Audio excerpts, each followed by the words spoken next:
America. People from countries around the world came to America, to New York Harbor, and entered the portals of their new lives.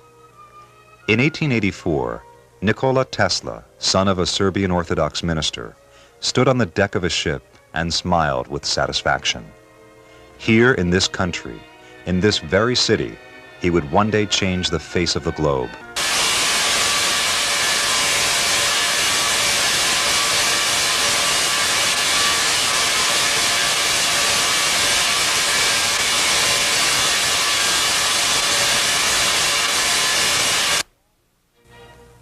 Nikola Tesla was born on July 10, 1856, in Smiljan Liča, in what later became Yugoslavia. His father, Milutin Tesla, was a stern minister, and his mother, Đuka Mandić, was an inventor in her own right of household appliances.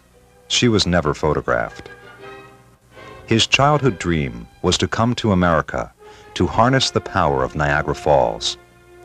Tesla studied mathematics and physics at Graz, Austria, and philosophy in Prague, Czechoslovakia.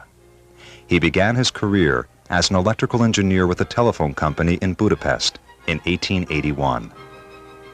It was there, as Tesla was walking with a friend through the city park, that the elusive solution to the rotating magnetic field flashed through his mind. With a stick, Tesla drew a diagram in the sand, explaining the principle of the induction motor. Before going to America, Tesla joined the Continental Edison company in Paris, where he designed dynamos. While in Strasbourg in 1883, he privately built a prototype of the induction motor and ran it successfully. Unable to interest anyone in Europe in promoting this radical device, Tesla accepted an offer to work for Thomas Edison in America, where he set about improving Edison's line of dynamos. It was here that his divergence of opinion with Edison over direct current versus alternating current began. This disagreement climaxed in the War of the Currents, as Edison fought a losing battle to protect his investment in direct current equipment and facilities. This Edison plaque in Lower Manhattan denotes the first direct current power station in the United States. Edison built an empire on direct current, supplying industry, transportation, and households in larger cities with direct current electricity. These Edison lamps were weak and inefficient when supplied by direct current. This system had a severe disadvantage in that it could not be transported more than 2 miles due to its inability to step up to high voltage levels necessary for long-distance transmission. Consequently, a direct current power station was required at 2-mile intervals. Direct current flows continuously in one direction. Alternating current changes direction 50 or 60 times per second and can be stepped up to very high voltage levels, minimizing power loss across great distances. The future belonged to alternating current. Nikola Tesla developed the polyphase alternating current system of generators, motors, and transformers, and held 40 basic U.S. patents on the system, which George Westinghouse bought, determined to supply America with Tesla's electrical system. Edison did not want to lose his DC empire, and a bitter war ensued. This was the war of the currents between AC and DC. Tesla, with Westinghouse, ultimately emerged the victor because AC was a superior technology. It was a war won for the progress of both America and the world. Edison's home in New Jersey shows his comfortable life, and his place in history is secure. It was a full life that ended peacefully in 1931. After leaving Edison, Tesla opened his first laboratory on South Fifth Avenue in New York City. As Tesla's fame increased, many notable friends came to his laboratory and participated in his experiments. The American writer Mark Twain was especially intrigued. Robert Underwood Johnson participated in Tesla laboratory experiments where electricity of very high voltage harmlessly passed through his body.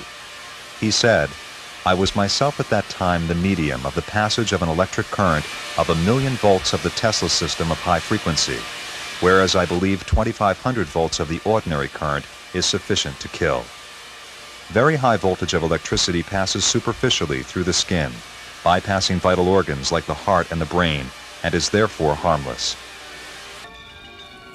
This laboratory burned to the ground, and 2 floors of personally constructed and unique scientific equipment, along with his notes, were destroyed.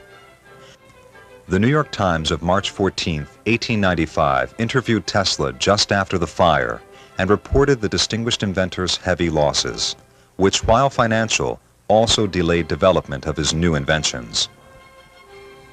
Robert Underwood Johnson, publisher of Century Magazine and author of Remember Yesterday and other books, and his wife Catherine were both friends of Tesla. They published many articles about him and his work. Robert Underwood Johnson wrote in his book Remembered Yesterday, "Among the few persons whom I have met who I think are possessed of genius is my friend Nikola Tesla, the electrical discoverer and inventor. He was the discoverer of the principle of the rotating magnetic field. If he had done nothing else, this would entitle him to fame of the first order." Tesla was introduced to the Johnsons by Thomas Comerford Martin, Tesla's first biographer and the 3rd president of the American Institute of Electrical Engineers between 1888 and 1889. He edited and published a remarkable collection of Tesla's contemporary lectures. Tesla was gifted with intense powers of visualization and exceptional memory from early youth on. He was able to fully construct, develop, and perfect his inventions completely in his mind before committing them to paper. According to Hugo Gernsback, Tesla was possessed of a striking physical appearance, over 6 feet tall with deep-set eyes and a stately manner.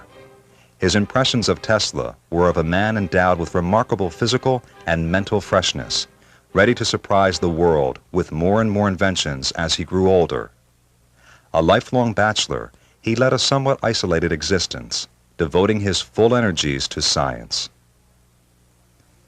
He opened his second laboratory on Houston Street near Mulberry in Manhattan.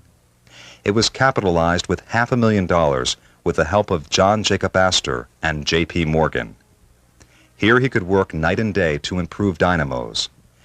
It was here that Tesla experimented with harmonic vibrations, nearly destroying his laboratory and the surrounding buildings.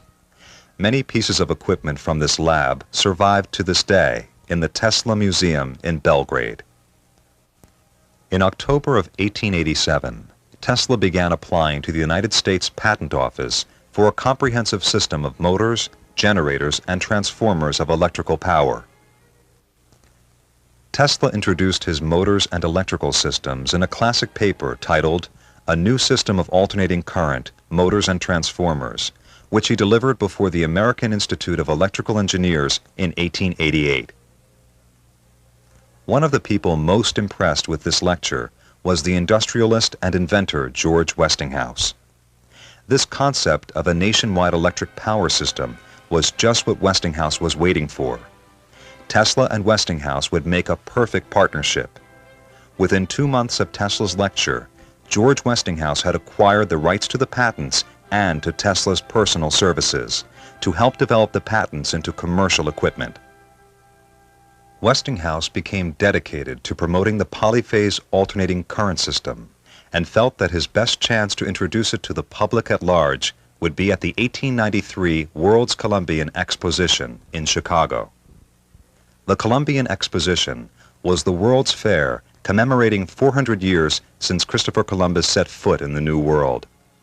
Located on Lake Michigan near Chicago to facilitate access by sea, road, and rail, it was a gathering of ideas, men, and technologies from every corner of the globe, with each country contributing its best of their industrial, cultural, commercial, and educational enterprises.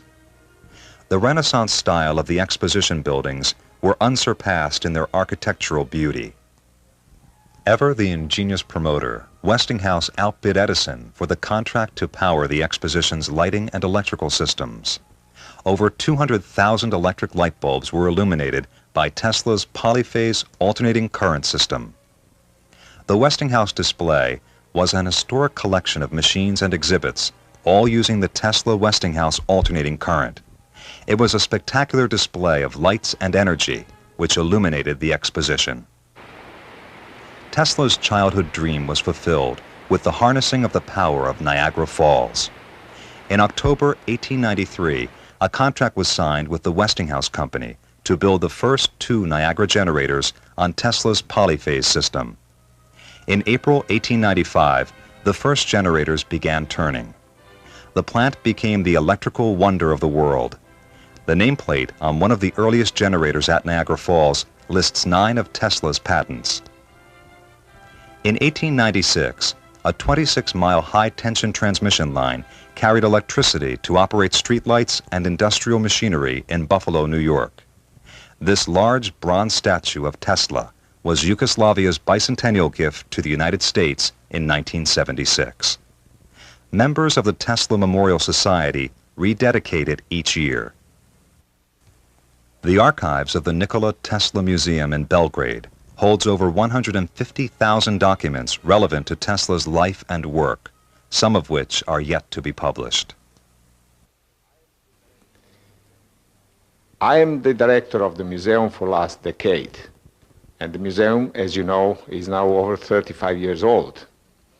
In the museum, we keep a lot of things which were brought from the United States after Tesla's death by his nephew, Sava Kosanovic. The museum on the lower floor has 2 parts. The first part is actually part devoted to personal things, and it's a memorial part of the museum. And in that part, we have that famous sculpture of Nikola Tesla, which is made by our famous sculptor, Meštrović. The lower part of the museum is a part devoted to Tesla's life and Tesla's work, and there are many interesting things, from personal things, documents, pictures, instruments from the laboratories. Among documents which are stored in the museum, there are over 100,000 documents. Many of them are letters. There are also over 30,000 original and other documents about Tesla's scientific work. There are more than 5,000 technical drawings, over 700 photographs of various kinds connected with Tesla's work again, part of them, of course, with Tesla's life as well. First Tesla induction motor. He built it in 1887 to show that it is possible to produce a very efficient machine based on polyphase current. Here we have again 2-phase current passing into these 4 coils, and the rotor, which is rotated in the same way as the spinning egg, but to get a much stronger action required for the motor, here we have a short-circuited coils into the rotor. When we pass the current, the motor operates, and its speed is nearly 3,000 revolutions per minute with a 50 Hertz current. It's a very powerful motor, over half a horsepower. In 1882, Tesla discovered the idea of rotating magnetic field produced by 2-phase current. Here is the machine which is actually designed to show that 2-phase currents, and it contains 2 coils. The current, 2 separate electrical circuits. One coil is going through those 2 rings into the external circuit of the 1 phase, and the other coil is going through another 2 rings to the another phase circuit. 2-phase alternating currents are fed into 4 coils. When we produce 2 phases current, they will, in combined action, produce the rotating magnetic field. And we can illustrate that by rotating the generator, and that will produce the rotation of the magnetic needle. So indirectly, we see the rotating magnetic field effect. This is a hydraulic analogy of Tesla's rotating magnetic field and induction motor. When we produce the movement of piston in the way that 2-phase current are produced by the generator, we will produce the rotating magnetic field. So you can follow the movement of electrons through the conductor by movement of air bubbles through the tubes, and by observing the rotation of the triangle, you can see the way in which the rotating magnetic field causes induction motor rotor to rotate. In 1893, Tesla showed his alternating current system, induction motors, and various machines. Here is an experiment which he performed at that exhibition. Two-phase alternating current. This is one-phase current, another phase current, and here we have 4 coils. Those 4 coils produce a strong magnetic field, the rotating magnetic field. And that rotating magnetic field is going to rotate any metallic object which we place in it. Here we see an object in the shape of an egg. Induction motor doesn't require any connecting wires in the rotor, and that is that famous motor without brushes, which Tesla wanted to produce. Tesla's alternating current motor is a part of a whole system of polyphase currents. That system consists of a generator, like the one we have here. It is driven by water. Mechanical energy of water is converted into 3-phase alternating currents. Those currents carry energy through the wires, first as a low voltage, then as a high voltage, with very low loss. We carry that energy through the wires. We step down high voltage into low voltage and distribute those currents to various loads, for example, electric motors. The model shown here is an example of generation, transmission, and utilization of electric energy. This is a cross-section of a modern induction motor built on the Tesla's principles. Rotating magnetic field, which is produced by the conductors which go round, is rotating, causing induced currents into the short circuit coils into the rotor. This is the rotor. And that rotor rotates under the action of rotating magnetic field in the same way as the spinning egg we have seen in the previous experiments. Million and million of motors of this kind are used throughout the world. You have them, many of these type of motors you will find in your own home, in washing machine, dishwashing machine, in many record players, and so on. Tesla coil producing very high frequency, high voltage, and it can operate a single terminal electric bulb. This is actually similar to Tesla single electrode bulb, which was built in a slightly different way, but producing high efficiency electric light.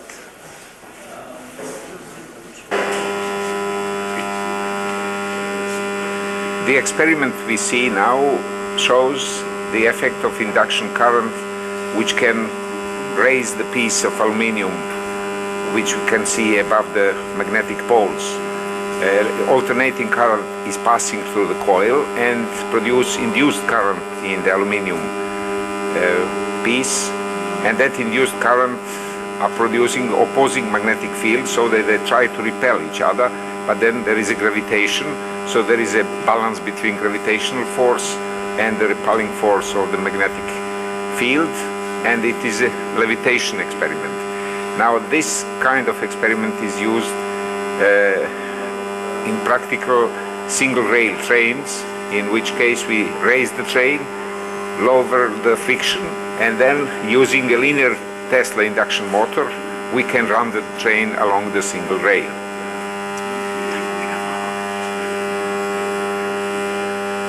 It is very stable, as we see, because as soon as it moves from the magnetic field moves it back to the stable position of levitation. When Tesla was a student at Graz, he had a chance to see a machine similar to this one. This is a Gram machine with a commutator. That commutator produced a lot of sparks, and Tesla complained to his professor, asking him whether it would be possible to remove commutator from the machine, since every generator produces alternating current and every motor in fact operates on alternating current, but by using commutators at the transmitter or at the generator and at the receiver side. Tesla's professor said it was impossible, but later on, after many years, Tesla proved that it was possible, and he produced a brushless motor. This is a small mechanical oscillator. Tesla built several of them. One of them was used in his famous experiment when he connected it to the one part of the building and produced a vibration which shook the surrounding building, producing a small earthquake. And the same mechanical oscillator was used for another purpose, to produce a very high stability, high precision alternating current, which Tesla wanted to use for driving electric clocks. By oscillating, it produced alternating current in the coils. And vibration can be controlled by pressure, compressed air.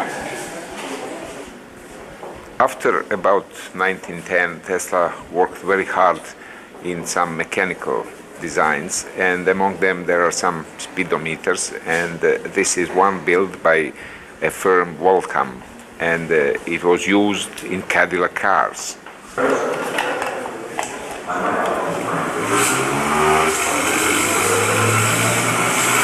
This is a combination of Tesla bladeless pump and turbine. On the left is the pump, which produces high pressure, which turns turbine on the right. In 1891, Nikola Tesla discovered the famous Tesla coil. That is an apparatus which converts low-frequency current into high-frequency, high-voltage current. In this machinery here, we produce a high voltage of about 200,000 volts between that and that terminal here. To show one experiment which we can perform with it, here we have a connection, a single-wire connection to evacuated gas tubes here. So only one wire is connected to one side. The other terminal of the gas tube is not directly connected, and we have a wireless transmission between this terminal and that end of the tube. So the system is actually demonstrating single wire transmission of energy.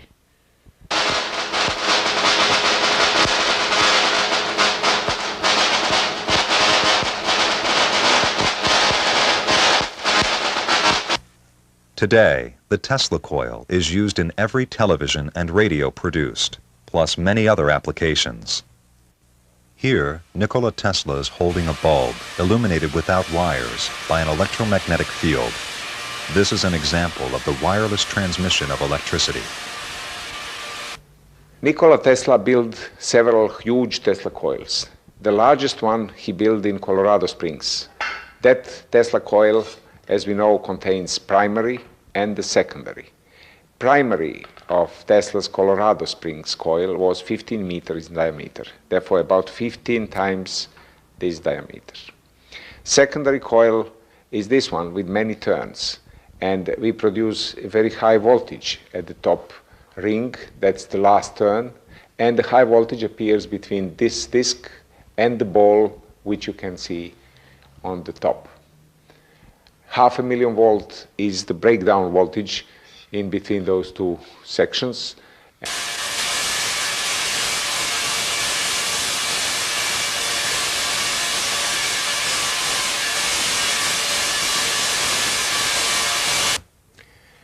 In 1899 to the very beginning of 1900, Tesla spent nearly a year working on the largest laboratory he ever built, and that is Colorado Springs Laboratory. In that one, he built a huge Tesla coil with 15-meter diameter secondary coil. The top of the high voltage terminal of the transformer was connected to a high antenna. The antenna was about 60 meters high, and it was connected to the ball on the top of it. When the Colorado Springs Tesla coil magnifying transmitter was energized, it created sparks 30 feet long. From the outside antenna, these sparks could be seen for a distance of 10 miles.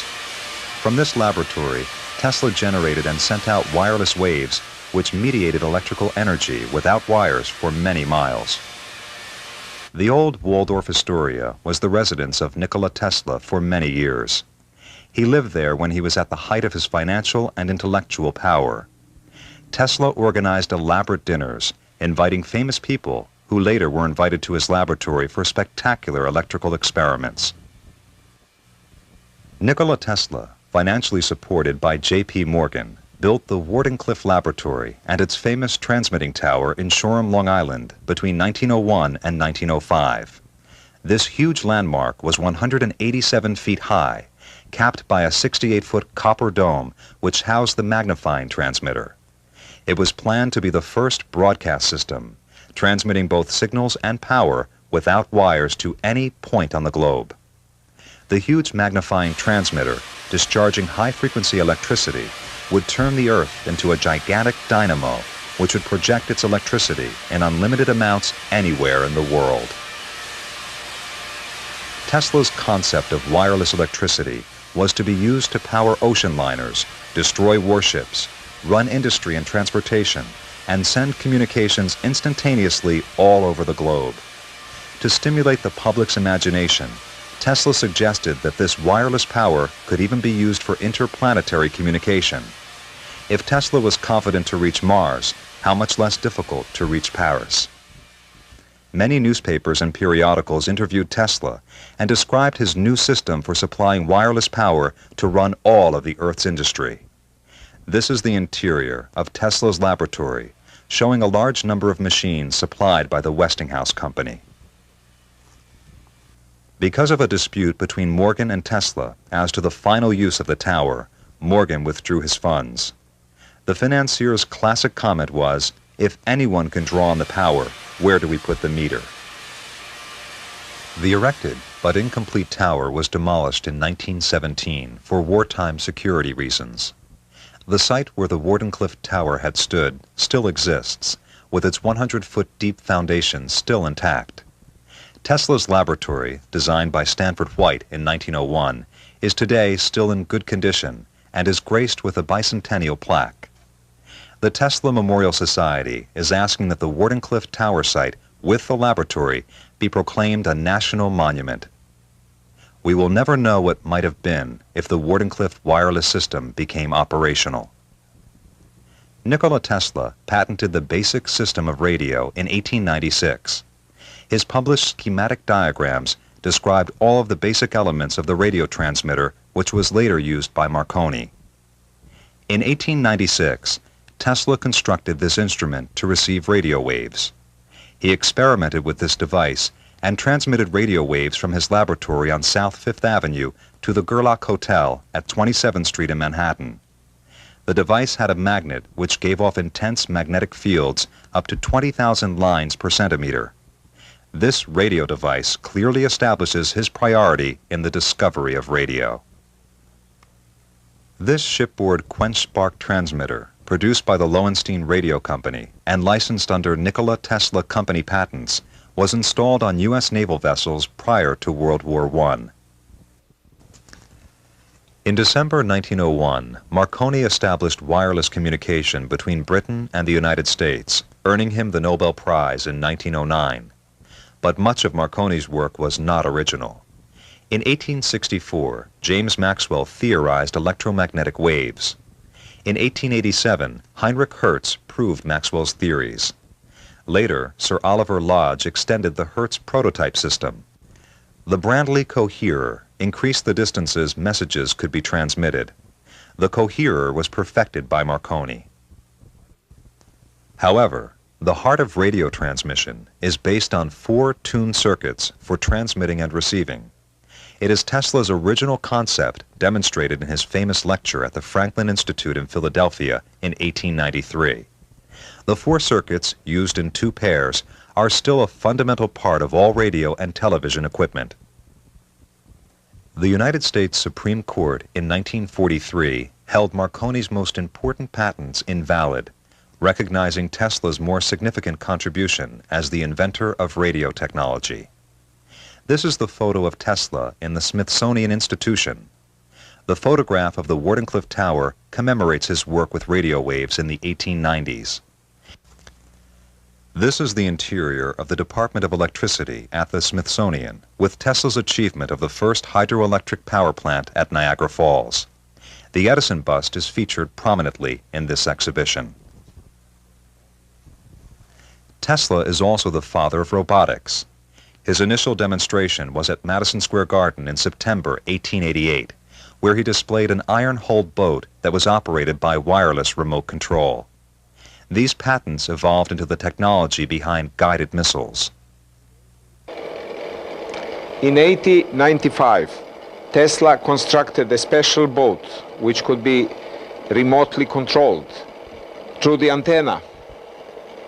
A signal appears on a special coherer, which is a device sensitive to radio waves. And by a special mechanism, which is a digitally controlled mechanism, he could transmit commands to move the rudder or to stop the turning of the propeller or to start turning of the propeller and so on. That was patented in 1895. The Century magazine published Tesla's principles of telegraphy without wires, popularizing scientific lectures given before the Franklin Institute in February 1893. The Electrical Review in 1896 published X-rays of a man made by Tesla with X-ray tubes of his own design. They appeared at the same time as when Röntgen announced his discovery of X-rays. Tesla never attempted to proclaim priority. Röntgen congratulated Tesla on his sophisticated X-ray pictures. Tesla even wrote Röntgen's name on one of his films. These rare photos of Tesla's hands were taken by the light of a vacuum tube he invented and proposed for a comfortable light source for photography. The breadth of his inventiveness is demonstrated by his patents for a bladeless steam turbine based on a spiral flow principle. Tesla also patented a pump design to operate at extremely high temperatures. In the late 1920s, Tesla patented a vertical takeoff aircraft. This design was used by the American military for the successful V-20 Army aircraft. Tesla lectured to the scientific community on his inventions in New York, Philadelphia, and St. Louis, and before scientific organizations in both England and France. Over 700 patents were issued to Tesla worldwide. Among these, the Tesla induction motor is widely accepted as one of the 10 most important discoveries of all time. Tesla wrote many autobiographical articles for the prominent journal Electrical Experimenter. From these articles, a book was compiled entitled My Inventions. In 1915, a New York Times article announced that Tesla and Edison were to share the Nobel Prize for Physics. Oddly, neither man received the prize, the reasons being unclear. It was rumored that Tesla refused the prize because he would not share it with Edison, and because Marconi had already received his. In 1917, Tesla was awarded the Edison Medal, the most coveted electrical prize in the United States. On his 75th birthday in 1931, the inventor appeared on the cover of Time magazine. On this occasion, Tesla received congratulatory letters from scores of scientists, including Albert Einstein. Tesla is shown with Yugoslavia's King Peter in 1942. To his right is Sava Kosanović, his nephew and later ambassador to the United Nations. Tesla died on January 7, 1943, in the Hotel New Yorker, where he had lived for the last 10 years of his life. The room 3327 is one of the 2 suites which he occupied. A state funeral was held at St. John the Divine Cathedral in New York City by the Yugoslav government in exile. Telegrams of condolence were received from many notables, including the First Lady Eleanor Roosevelt and Vice President Wallace. Over 2,000 people attended, including several Nobel laureates. He was cremated in Ardsley-on-the-Hudson, New York. His ashes were interned in a golden sphere, Tesla's favorite shape, on permanent display at the Tesla Museum in Belgrade, along with his death mask. The New York City skyline is lit by Tesla's polyphase alternating current, more commonly known as AC. AC is the standard of electricity in the 20th century. Tesla's discoveries are the basis for neon lighting.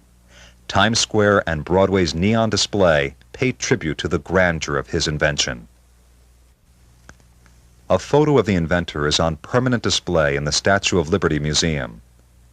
Tesla's name was given to the International Unit of Magnetic Flux Density in 1956. Magnetic resonance imaging is the newest advancement in modern diagnostic radiology based upon a strong magnetic field. The capacity of every MRI imager is expressed in Tesla units.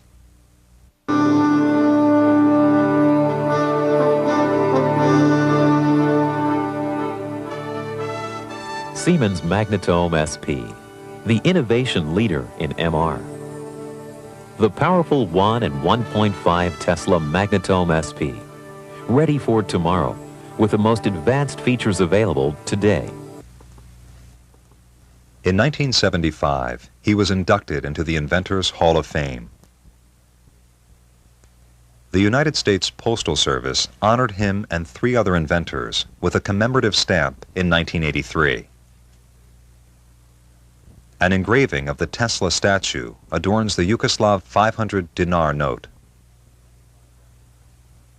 Many biographical and scientific books have already been written about Tesla, with new publications continuing to appear. Margaret Cheney's recent book, Tesla, Man Out of Time, represents the most complete biography to date. In recent years, there has been a renewed public interest in Nikola Tesla. An increasing number of recently published books serves as testimony to his growing popularity.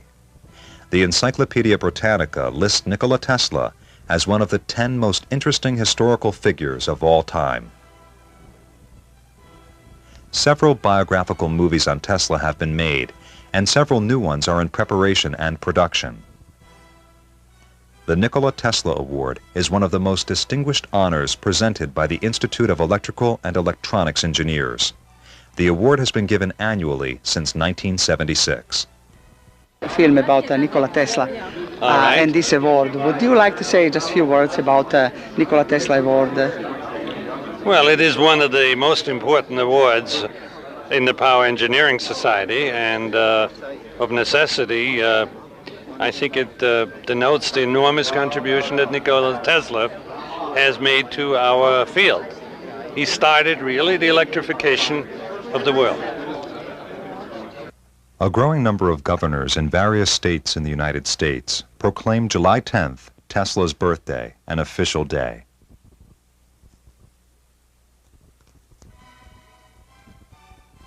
The Liberty Science Center in Jersey City, New Jersey, has a public display of the magnificent electrical discharges produced by the Tesla coil.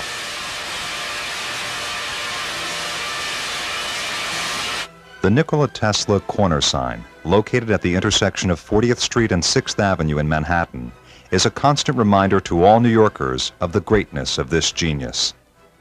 Mr. Speaker, I am rising today to commemorate the 135th anniversary this month of the birthday of one of America's greatest inventors and scientists, Nikola Tesla.